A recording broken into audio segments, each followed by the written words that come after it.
Alors, nous sommes réunis aujourd'hui autour de ce bureau pour évoquer un sujet qui nous tient à cœur, qui est de savoir quelle bague pour quel doigt.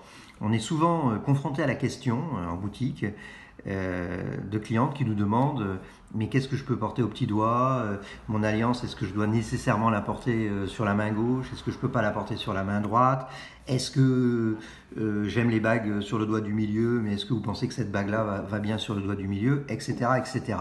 Alors, on est tous et toutes réunis. Mais écoutez, compliqué. C'est bien le masculin prime sur le féminin, je crois. Mais bon. C'est parfait. Donc, nous sommes toutes réunies autour de ce bureau aujourd'hui pour évoquer le sujet avec un certain nombre de modèles de la collection.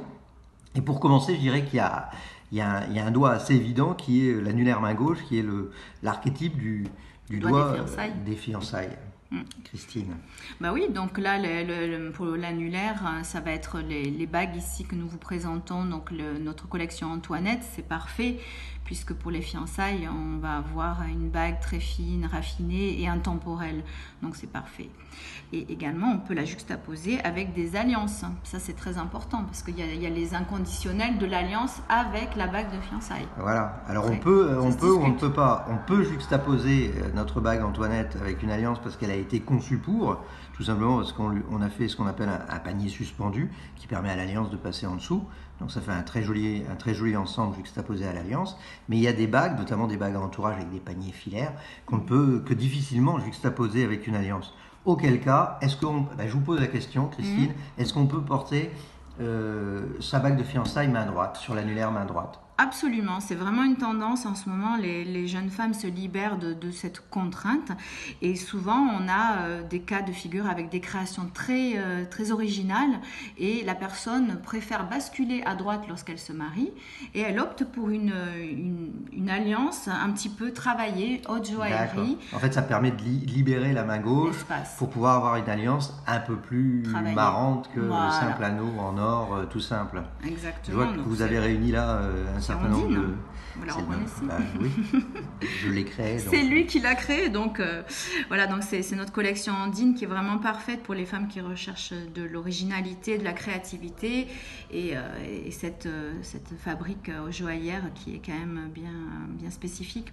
Donc on l'a conçue en 3 volumes, ce qui permet selon les gabarits, la finesse des mains, de pouvoir trouver son bonheur. Mais c'est évident que, par exemple, le gros volume, si on la juxtapose avec la bague de fiançailles, elle va, dans le métier, on dit qu'elle va la cannibaliser, c'est-à-dire qu'elle va la manger, quoi. Ça écrase. Ça va l'écraser. Tout à fait. Donc, alors qu'est-ce qu'on peut dire d'autre? Est-ce que l'index est un doigt sur lequel on peut porter une bague?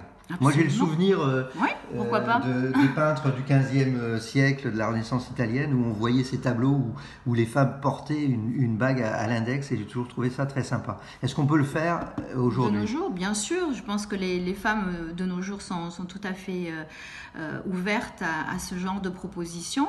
Donc, nous, notre collection ici, donc Espiègle, en plusieurs volumes, plusieurs couleurs, avec énormément de possibilités. Et après, on peut partir sur un anneau tout simple, ou comme ici, ou bien avec un diamant, avec un anneau diamant, avec notre collection Château. Donc, tout est ouvert, vraiment. Autre question, est-ce qu'on peut porter 2 bagues en juxtaposition sur le même doigt, autre que la bague de fiançailles et l'alliance? C'est même recommandé, Fred.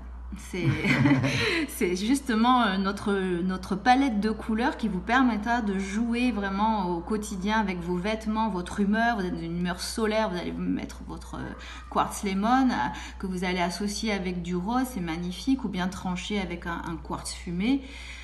Et vous avez plusieurs volumes. L'idée, ça sera ça en fait, de juxtaposer et de constituer en fait une bague, ce qu'on appelait dans le temps une bague vous et moi ou toi et moi, mais modulable en fait. Là, en jouant d'ailleurs sur la symétrie avec une pierre plus grosse que l'autre. Porter, c'est très très joli. On peut là associer des couleurs et faire vraiment un bijou très très sympa. Alors le petit doigt, n'oublions pas le petit doigt. Traditionnellement, le petit doigt, c'est le doigt de la chevalière. Là, on a une chevalière héraldique avec une gravure sur cornaline. Et ça, c'est une bague que traditionnellement, on porte au petit doigt. Mais est-ce qu'on peut porter autre chose au petit Mais doigt? bien sûr, je pense là tout à fait, c'est pas sur notre plateau, mais on pourra en parler dans un autre poste. Bon, il y a toujours tout ce qui est notre bague L, en or rose plate, un petit peu douce, donc elle peut très bien être portée au petit doigt, on peut porter du diamant, mais également je pense à notre collection jardin précieux, avec une toute petite pierre, ça peut être ravissant, le côté végétal sur le petit doigt le petit aussi. doigt, ouais. Ouais, donc je peux À contrario, moi j'ai le souvenir de... On a eu longtemps une boutique rue du Bac à Paris, dans le 7e, et il y avait des clientes qui portaient, à contrario, de grosses bagues en tout or, juste seules sur la main, mais au petit doigt. Et je trouvais ça très, très chic en fait, très rive gauche, je dirais. Ouais, ça peut être une très bonne idée, justement, de ne porter qu'une seule bague et de la porter au petit doigt. Au petit doigt, et pourquoi pas un volume aussi. En fait, tout est possible, j'ai l'impression. Mais on est en train d'oublier le pouce, là. Alors, le pouce, j'ai eu une demande il n'y a pas longtemps d'une de nos clientes, justement, et on est en train de lui en fabriquer une sur mesure. Donc, elle n'est pas sur le plateau. D'accord. Parce que là, vraiment, le pouce, c'est quelque chose de très typé.